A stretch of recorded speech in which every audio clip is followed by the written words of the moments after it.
ਦੁਨੀਆ ਭਰ ਵਿੱਚ ਵਸਦੇ 25 ਕਰੋੜ ਤੋਂ ਵੱਧ ਪੰਜਾਬੀਆਂ ਦੇ ਦਿਲ ਦੀ ਧੜਕਣ ਭੁਲੇਖਾ ਟੀਵੀ। ਤੁਹਾਡਾ ਮਨਪਸੰਦ ਭੁਲੇਖਾ ਟੀਵੀ ਜੋ ਭੁਲੇਖਾ ਨਹੀਂ ਪਾਉਂਦਾ, ਰਾਹ ਪਾਉਂਦਾ ਹੈ। ਤੇ ਉਸੇ ਭੁਲੇਖਾ ਟੀਵੀ ਦੇ ਪ੍ਰੋਗਰਾਮ ਗੱਲਬਾਤ ਦੇ ਨਾਲ ਹਾਜ਼ਰ ਤੁਹਾਡੀ ਸੇਵਾ ਵਿੱਚ ਤੁਹਾਡਾ ਸੇਵਕ। ਗੱਲ ਹੈ ਨਿੱਕੀ ਜਿਹੀ ਕਿ ਜਿਸ ਕਿਸਮ ਦੇ ਹਾਲਾਤ 'ਚੋਂ ਅਸੀਂ ਗੁਜ਼ਰ ਰਹੇ ਹਾਂ, ਜਿਸ ਇਨਵਾਇਰਮੈਂਟ ਵਿੱਚ ਅਸੀਂ ਜੀ ਰਹੇ ਹਾਂ, ਜਿਸ ਮੌਸਮਿਆਤੀ ਤਗੱਯੁਰਾਤ ਦਾ ਸਾਨੂੰ ਸਾਹਮਣਾ ਕਰਨਾ ਪੈ ਰਿਹਾ ਹੈ, ਇਹ ਸਮਝ ਲਓ ਕਿ ਬਹੁਤ ਸਾਰੇ ਖਤਰਾਤ ਸਾਡੇ ਸਾਹਮਣੇ ਨੇ। ਉਹ ਅੱਜ ਨਾ ਪਹੁੰਚੇ ਤੇ ਕੱਲ੍ਹ ਤਾਈਂ ਸਾਡੇ ਤੱਕ ਉੱਪੜ ਜਾਣਗੇ। ਇਸ ਗੱਲ ਨੂੰ ਸਰਕਾਰ ਵੀ ਚੰਗੀ ਤਰ੍ਹਾਂ ਸਮਝਦੀ ਹੈ ਤੇ ਇਕਰਾਰ ਕਰਦੀ ਹੈ ਕਿ ਸਾਨੂੰ ਮੁਸਤਕਬਲ ਦੇ ਵਿੱਚ ਗ਼ਜ਼ਾਈ ਬੁਹਰਾਨ ਦਾ ਸਾਹਮਣਾ ਕਰਨਾ ਪੈਣਾ। ਤੇ ਇੱਕ ਮੁਲਕ ਜਿਹੜਾ ਕਣਕ ਬੀਜਣ ਵਾਲਾ ਹੋਵੇ, ਉਹ ਮੁਲਕ ਜੇ ਬਾਹਰਲੇ ਮੁਲਕਾਂ ਤੋਂ ਕਣਕ ਮੰਗਾਉਣ ਤੇ ਮਜਬੂਰ ਹੋ ਜਾਏ ਤੇ ਤੁਸੀਂ ਆਪੇ ਸਮਝ ਲਓ ਕਿ ਹਾਲਾਤ ਕਿੰਨੇ ਮਾੜੇ ਨੇ। ਤੇ ਕਿਉਂ ਮਾੜੇ ਨੇ? ਇਹਦੇ ਵਿੱਚ ਕੋਈ ਕੁਦਰਤੀ ਆਫਤ ਦਾ ਹੱਥ ਹੈ ਜਾਂ ਇਹਦੇ ਵਿੱਚ ਕੋਈ ਸਾਡੀਆਂ ਆਪਣੀਆਂ ਨਾਕਸ ਮਨਸੂਬਾਬੰਦੀਆਂ ਨੇ। ਇਸ ਤੋਂ ਵੱਧ ਬਦਨਸੀਬੀ ਕੀ ਹੋ ਸਕਦੀ ਹੈ ਕਿ ਅੱਜ ਦਾ ਪੇਂਡੂ, ਮੇਰੇ ਵਰਗਾ ਪੇਂਡੂ, ਅਸੀਂ ਸ਼ਹਿਰ ਜਾਈਦਾ, ਘਰੋਂ ਨਿਕਲੇ ਮਾਰੀ ਕਿੱਕ ਮੋਟਰਸਾਈਕਲ ਸਟਾਰਟ ਕੀਤਾ ਕਿ ਠਕਾ ਠੱਕ ਸ਼ਹਿਰ। ਪਤਾ ਇਹ ਲੱਗਦਾ ਹੈ ਕਿ ਸ਼ਹਿਰ ਅਸੀਂ ਕੋਈ ਆਫਰ ਢਾਣ ਨਹੀਂ ਗਏ, ਅਸੀਂ ਸ਼ਹਿਰ ਗਏ ਸਬਜ਼ੀ ਲੈਣ ਲਈ। ਕਿ ਯਾਰ, ਜਿੱਥੇ ਪਿੰਡ ਦਾ ਬੰਦਾ ਸਬਜ਼ੀ ਲੈਣ ਲਈ ਸ਼ਹਿਰ ਜਾਏਗਾ, ਤੁਸੀਂ ਆਪੇ ਸੋਚ ਲਓ ਕਿ ਉੱਥੇ ਹਾਲਾਤ ਕਿੰਨੇ ਮਾੜੇ ਹੋ ਸਕਦੇ ਨੇ। ਕਿ ਜਿੱਥੇ ਕਣਕ ਬੀਜਣ ਵਾਲਾ ਮੁਲਕ ਕਣਕ ਬਾਹਰਲੇ ਮੁਲਕਾਂ ਤੋਂ ਮੰਗਵਾਏਗਾ, ਉੱਥੇ ਕਿਸ ਕਿਸਮ ਦੇ ਬੁਹਰਾਨ ਨੇ ਜਿਹਦਾ ਸਾਹਮਣਾ ਸਾਨੂੰ ਕਰਨਾ ਪੈ ਰਿਹਾ ਤੇ ਕਰਨਾ ਪਵੇਗਾ। ਹੁਣ ਇਹ ਵੇਖ ਲਓ ਕਿ ਇੱਕ ਪਾਸੇ ਤੇ ਮੌਸਮੀ ਤਗੱਯੁਰਾਤ ਕੁਝ ਐਸੇ ਸਨ, ਇਨਵਾਇਰਮੈਂਟਲ ਜੋ ਮਸਾਇਲ ਸਨ ਸਾਡੇ, ਕਿ ਜਿਹਦੀ ਵਜ੍ਹਾ ਦੇ ਨਾਲ ਮੌਸਮ ਬਹੁਤ ਸਾਰੇ ਬਦਲੇ। ਗਰਮੀ ਇੰਨੀ ਕੁ ਵੱਧ ਗਈ ਕਿ ਜਿਹੜੀ ਗਰਮੀ ਅਗਸਤ ਤੇ ਸਤੰਬਰ ਦੇ ਸ਼ੁਰੂ ਵਿੱਚ ਖਤਮ ਹੋ ਜਾਂਦੀ ਸੀ, ਠੰਡ ਪੈਣੀ ਸ਼ੁਰੂ ਹੋ ਜਾਂਦੀ ਸੀ, ਹੁਣ ਉਹ ਠੰਡ ਕਿਤੇ ਜਾ ਕੇ ਦਸੰਬਰ ਦੇ ਵਿੱਚ ਪੈਂਦੀ ਹੈ। ਤੇ ਮੌਸਮ ਬਦਲ ਗਿਆ ਨੇ। ਓਜ਼ੋਨ ਦੀ ਲੇਅਰਸ ਦੇ ਵਿੱਚ ਸੁਰਾਖ ਹੋ ਗਿਆ ਤੇ ਸੂਰਜ ਦੀਆਂ ਛਾਵਾਂ ਡਾਇਰੈਕਟ ਜ਼ਮੀਨ ਤੇ ਪਹੁੰਚ ਗਈਆਂ ਨੇ, ਜਿਹਦੀ ਵਜ੍ਹਾ ਨਾਲ ਮੌਸਮੀ ਤਗੱਯੁਰਾਤ ਜਾਰੀ ਨੇ। ਤੇ ਉਹਨਾਂ ਦਾ ਸਭ ਤੋਂ ਵੱਡਾ ਨੁਕਸਾਨ ਉਹ ਸਾਡੀਆਂ ਫਸਲਾਂ ਤੇ ਹੋਇਆ। ਕਿ ਜਿਵੇਂ ਹੁਣ ਦੇਖ ਲਓ ਕਿ ਕਦੀ ਕਿਸਾਨ ਖਾਦ ਨੂੰ ਤਰਸਦਾ ਫਿਰਦਾ ਸੀ, ਕਦੀ ਪਾਣੀ ਪਾਰੂ ਤਰਸਦਾ ਫਿਰਦਾ ਸੀ, ਕਦੀ ਕਪਾਹ ਦੀ ਫਸਲ ਮਰ ਗਈ ਤੇ ਕਦੀ ਕਣਕ ਜਿਹੜੀ ਹੈ ਉਹਨੂੰ ਜਾਨ ਦੇ ਲਾਲੇ ਪੈ ਗਏ ਕਿ ਇਹ ਪਤਾ ਨਹੀਂ ਬਚਣੀ ਹੈ ਕਿ ਨਹੀਂ ਬਚਣੀ। ਕੋਈ ਗੜੇ ਪੈ ਗਏ ਨੇ, ਕੋਈ ਬਾਰਿਸ਼ ਪੈ ਗਈ ਹੈ, ਕੋਈ ਸੋਕਾ ਪੈ ਗਿਆ। ਨਤੀਜਾ ਇਹ ਨਿਕਲਿਆ ਕਿ ਇਸ ਵੇਲੇ ਸਾਨੂੰ ਸ਼ਦੀਦ ਤਰੀਨ ਗ਼ਜ਼ਾਈ ਬੁਹਰਾਨ ਦਾ ਸਾਹਮਣਾ ਹੈ ਤੇ ਕਣਕ ਬਾਹਰੋਂ ਮੰਗਾਉਣੀ ਪੈਣੀ ਹੈ।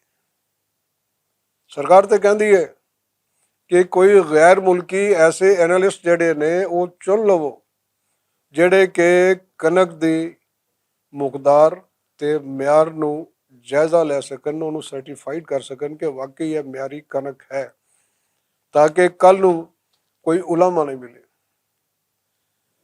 ਹੁਣ ਇਹ ਵੀ ਵੇਖਣ ਵਾਲੀ ਗੱਲ ਹੈ ਕਿ ਕਣਕ ਤਾਂ ਅਸੀਂ ਬਾਹਰੋਂ ਮੰਗਵਾ ਰਹੇ ਹਾਂ, ਸਾਡੇ ਕੋਲ ਉਸ ਕਣਕ ਨੂੰ ਸਟਾਕ ਕਰਨ ਲਈ ਕੋਈ ਸਾਡੇ ਕੋਲ ਗੋਦਾਮ ਵੀ ਮੌਜੂਦ ਹਨ ਕਿ ਨਹੀਂ ਹਨ। ਤੁਸੀਂ ਪੰਜਾਬ ਦੇ ਜਿਹੜੇ ਪਾਸੇ ਮਰਜ਼ੀ ਚਲੇ ਜਾਓ, ਦੇਸ਼ ਦੇ ਜਿਹੜੇ ਪਾਸੇ ਮਰਜ਼ੀ ਚਲੇ ਜਾਓ, ਕਿ ਜੋ ਕਣਕ ਸਰਕਾਰ ਲੈਂਦੀ ਹੈ ਕਿਸਾਨਾਂ ਦੇ ਕੋਲੋਂ, ਉਹ ਸਰੇਆਮ ਪਈ ਹੈ।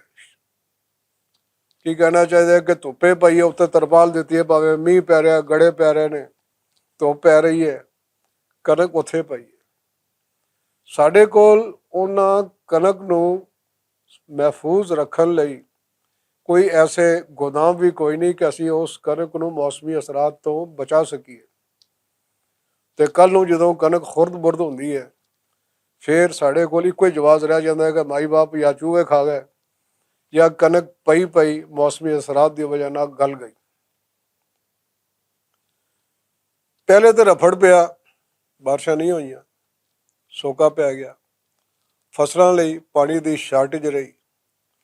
ਤੇ ਹੁਣ ਜਦੋਂ ਮੀਂਹ ਵਸਿਆ ਤੇ ਧੜਾ ਧੜ ਵਸਿਆ ਕਿ ਉਹਦੀ ਵਜ੍ਹਾ ਦੇ ਨਾਲ ਇੰਨਾ ਕੁ ਪਾਣੀ ਆ ਗਿਆ ਕਿ ਜਿਸ ਨੇ ਪਿੰਡਾਂ ਦੇ ਪਿੰਡ, ਫਸਲਾਂ ਦੀਆਂ ਫਸਲਾਂ ਤੇ ਪਤਾ ਨਹੀਂ ਕੀ ਕੁਛ, ਪੂਰਾ ਰਕਬਾ ਤੇ ਲਾਈਫ ਸਟਾਕ ਤੇ ਉਰਾਂ ਪਰਾਂ ਸਾਰਾ ਕੁਛ ਤਬਾਹ ਕਰਕੇ ਰੱਖਦਾ। ਅਜੇ ਬਾਰਿਸ਼ ਦੇ ਇਹ ਮਸਾਇਲ ਜਾਰੀ ਸਨ ਕਿ ਸ਼ੁਰੂ ਹੋ ਗਈ ਆਬੀ ਜਹਾਰੀਅਤ ਭਾਰਤ ਵੱਲੋਂ ਕਿ ਉਹਨਾਂ ਨੇ ਸੈਲਾਬ ਦਾ ਪਾਣੀ ਪਹਿਲਾਂ ਇੱਕ ਵਾਰੀ ਛੱਡਿਆ, ਫਿਰ ਦੂਜੀ ਵਾਰੀ ਛੱਡਿਆ, ਫਿਰ ਛੱਡਦੇ ਗਏ ਕਿ ਉਸ ਆਬੀ ਜਾਰੀਅਤ ਦੇ ਨਾਲ, ਤੇਜ਼ ਬਾਰਿਸ਼ਾਂ ਦੇ ਨਾਲ, ਬਹੁਤੀਆਂ ਬਾਰਿਸ਼ਾਂ ਦੇ ਨਾਲ ਹੋਇਆ ਇਹ ਕਿ ਕਦੀ ਸਾਊਥ ਪੰਜਾਬ ਡੁੱਬ ਗਿਆ, ਕਦੀ ਫਲਾਨਾ ਸੂਬਾ ਡੁੱਬ ਗਿਆ, ਕਦੀ ਫਲਾਨਾ ਸੂਬਾ ਡੁੱਬ ਗਿਆ, ਤੇ ਕਦੀ ਕੋਈ ਡੁੱਬ ਗਿਆ, ਤੇ ਕਦੀ ਕੋਈ ਡੁੱਬ ਗਿਆ। ਤੇ ਸ਼ਹਿਰਾਂ ਦੇ ਵਿੱਚ ਵੀ ਉਹ ਹਾਲਤ ਸੀ ਕਿ ਪਾਣੀ ਘਰਾਂ ਦੇ ਵਿੱਚ, ਸੜਕਾਂ ਤੇ, ਦੁਕਾਨਾਂ ਦੇ ਅੰਦਰ, ਕਿ ਪਾਣੀ ਨੇ ਤਬਾਹੀਆਂ ਫੇਰਤੀਆਂ। ਤੇ ਹੁਣ ਇਹ ਸਮਝ ਲਓ ਕਿ ਆਉਣ ਵਾਲੇ ਦਿਨਾਂ ਦੇ ਵਿੱਚ ਜਿਹੜਾ ਗਜ਼ਾਈ ਬੁਹਰਾਨ ਹੈ ਉਹ ਸਿਰਫ ਕਣਕ ਦਾ ਗਜ਼ਾਈ ਬੁਹਰਾਨ ਨਹੀਂ ਹੈ, ਬਲਕਿ ਉਹ ਬੁਹਰਾਨ ਲਾਈਫ ਸਟਾਕ ਦਾ ਵੀ ਹੈ। ਇਸ ਲਈ ਕਿ ਇਸ ਬਾਰਿਸ਼ ਦੇ ਵਿੱਚ, ਇਸ ਮੌਸਮੀ ਤਗਯੁਰਾਤ ਦੇ ਵਿੱਚ, ਇਸ ਇਨਵਾਇਰਮੈਂਟਲ ਸਿਚੁਏਸ਼ਨ ਦੇ ਵਿੱਚ ਸਾਡੀ ਲਾਈਫ ਸਟਾਕ ਦਾ ਬਹੁਤ ਵੱਡਾ ਨੁਕਸਾਨ ਹੋਇਆ ਕਿ ਸੈਂਕੜਿਆਂ ਦੇ ਹਿਸਾਬ ਨਾਲ ਪਸ਼ੂ ਡੰਗਰ ਜਿਹੜੇ ਨੇ, ਦੁੱਧ ਦੇਣ ਵਾਲੇ, ਗੋਸ਼ਤ ਦੇਣ ਵਾਲੇ, ਉਹ ਮਰ ਚੁੱਕੇ ਨੇ। ਜਾਂ ਫਿਰ ਕਰੋਨਿਕ ਕਿਸਮ ਦੀਆਂ ਬਿਮਾਰੀਆਂ ਜਿਹੜੀਆਂ ਕਿ ਸੈਲਾਬ ਤੋਂ ਬਾਅਦ, ਬਾਰਿਸ਼ਾਂ ਤੋਂ ਬਾਅਦ ਪੈਦਾ ਹੁੰਦੀਆਂ ਨੇ ਜਾਨਵਰਾਂ ਤੇ ਇਨਸਾਨਾਂ ਦੇ ਵਿੱਚ, ਉਹਦਾ ਸਾਹਮਣਾ ਇਨਸਾਨ ਵੀ ਕਰ ਰਹੇ ਨੇ, ਉਹਦਾ ਸਾਹਮਣਾ ਇਹ ਪਸ਼ੂ ਵੀ ਕਰ ਰਹੇ ਨੇ। ਤੇ ਸੋਚਣ ਵਾਲੀ ਗੱਲ ਇਹ ਹੈ ਕਿ ਅਸੀਂ ਕੋਈ ਐਸੀ ਮਨਸੂਬਾਬੰਦੀ ਕਰ ਸਕਦੇ ਹਾਂ ਕਿ ਇਨ ਫਿਊਚਰ ਸਾਨੂੰ ਇਸ ਕਿਸਮ ਦੇ ਹਾਲਾਤ ਦੇ ਵਿੱਚ ਕੋਈ ਬਿਹਤਰ ਸੂਰਤ ਹਾਲ ਲੱਭੇ। ਅਸੀਂ ਇਹ ਨਾ ਹੋਈਏ ਕਿ ਕਦੀ ਕਣਕ ਤੋਂ ਥੋੜ੍ਹੇ ਬੈਠੇ ਹਾਂ, ਕਦੀ ਲਾਈਫ ਸਟਾਕ ਤੋਂ ਥੋੜ੍ਹੇ ਬੈਠੇ ਹਾਂ, ਕਦੀ ਸਬਜ਼ੀਆਂ ਤੋਂ ਥੋੜ੍ਹੇ ਬੈਠੇ ਹਾਂ, ਕਦੀ ਕਿਸੇ ਸ਼ੈ ਤੋਂ ਥੋੜ੍ਹੇ ਬੈਠੇ ਹਾਂ। ਬਿਹਤਰ ਇਹੋ ਹੀ ਹੈ ਕਿ ਅਸੀਂ ਕੋਈ ਐਸੀ ਜਾਮਿਆ ਮਨਸੂਬਾਬੰਦੀ ਇਖਤਿਆਰ ਕਰੀਏ ਜਿਹੜੇ ਹਰ ਕਿਸਮ ਦੇ ਮੌਸਮ ਦੇ ਵਿੱਚ ਔਰ ਉਸ ਮੌਸਮ ਦੇ ਅਸਰਾਤ ਦੇ ਤਹਿਤ ਜਿਸ ਕਿਸਮ ਦੇ ਹਾਲਾਤ ਪੈਦਾ ਹੁੰਦੇ ਨੇ, ਉਹਨਾਂ ਹਾਲਾਤ ਦਾ, ਉਹਨਾਂ ਵਾਕਿਆਂ ਦਾ ਮੁਕਾਬਲਾ ਕਰ ਸਕੇ, ਤਾਂ ਜੇ ਇੱਥੇ ਸਾਨੂੰ ਕਿਸੇ ਵੀ ਕਿਸਮ ਦੇ ਗਜ਼ਾਈ ਬੁਹਰਾਨ ਦਾ ਸਾਹਮਣਾ ਨਾ ਕਰਨਾ ਪਵੇ। ਇਹ ਤਾਂ ਉਂਝ ਵੀ ਸਾਡੇ ਲਈ ਬੜੀ ਬਾਇਸੇ ਸ਼ਰਮ ਹੈ ਕਿ ਹੋਵੇ ਮੁਲਕ ਜ਼ਰਈ ਮੁਲਕ ਹੋਵੇ ਤੇ ਕਣਕ ਬਾਹਰਲੇ ਮੁਲਕਾਂ ਤੋਂ ਮੰਗਾਏ, ਰਹਿਣ ਵਾਲੇ ਅਸੀਂ ਪਿੰਡਾਂ ਦੇ ਹੋਈਏ ਤੇ ਸਬਜ਼ੀ ਲੈਣ ਅਸੀਂ ਸ਼ਹਿਰਾਂ ਵਿੱਚ ਜਾਈਏ।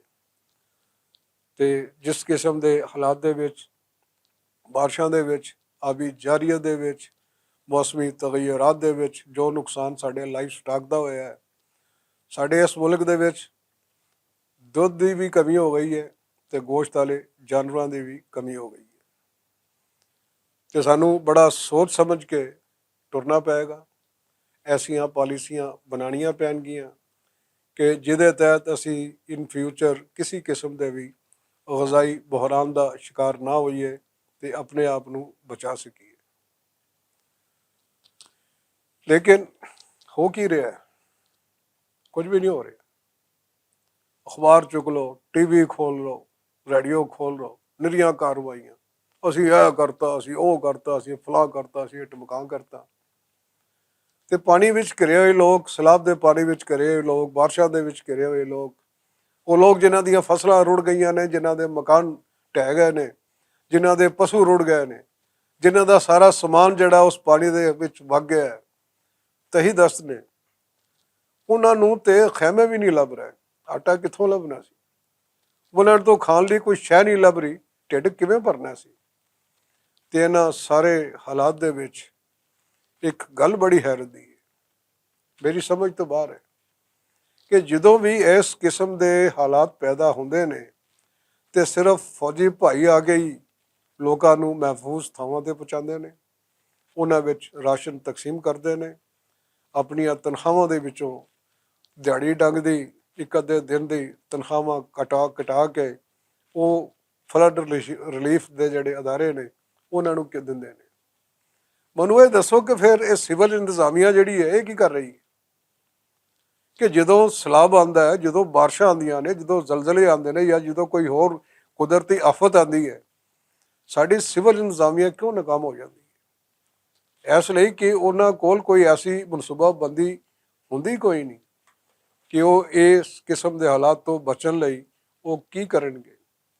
ਲਿਹਾਜ਼ਾ ਜੋ ਕੋਈ ਉਸ ਇਲਾਕੇ ਦਾ ਅਸੈਂਬਲੀ ਮੈਂਬਰ ਫਰਮਾਉਂਦਾ ਹੈ, ਉਹਦੇ ਫਰਮਾਨ 'ਤੇ ਅੱਗੋਂ ਸਾਹਿਬ ਬਹਾਦਰ ਬਰਾਉਨ ਸਾਹਿਬਾਨ ਫਰਮਾਈ ਜਾਂਦੇ ਨੇ, ਅਤੇ ਮਸਾਇਲ ਉੱਥੇ ਹੀ ਰਹਿੰਦੇ ਨੇ, ਗਜ਼ਾਈ ਬਹਰਾਨ ਉੱਥੇ ਹੀ ਰਹਿੰਦੇ ਨੇ, ਸ਼ਾਰਟੇਜ ਲਾਈਫ ਸਟਾਕ ਦੀ ਉੱਥੇ ਹੀ ਰਹਿੰਦੀ ਹੈ, ਲੋਕਾਂ ਦੇ ਮਸਾਇਲ ਉੱਥੇ ਹੀ ਰਹਿੰਦੇ ਨੇ, ਕੋਠੇ ਐਵੇਂ ਡਿੱਗਦੇ ਨੇ, ਫਸਲਾਂ ਐਵੇਂ ਹੀ ਡੁੱਬਦੀਆਂ ਨੇ, ਹੁੰਦਾ ਕੁਛ ਵੀ ਨਹੀਂ।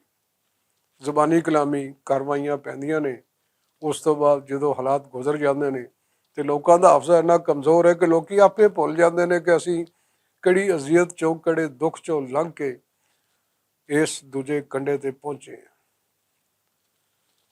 ਗੱਲ ਹੈ ਨਿੱਕੀ ਜਿਹੀ, ਮੈਨੂੰ ਤੇ ਕੋਈ ਸਮਝ ਨਹੀਂ, ਤੁਹਾਨੂੰ ਹੈ ਜੇ ਸਮਝੋ ਤੇ ਸਮਝਾਓ, ਕਹਾਣੀ ਬੰਨੇ ਲਾਓ। ਗੱਲ ਨਿੱਕੀ ਜਿਹੀ, ਯਾਰ ਫਰੂਕਾ ਕੀ ਬਣੇਗਾ ਇਸ ਦੁਨੀਆ ਦਾ, ਗੱਲ ਨਿੱਕੀ ਜਿਹੀ।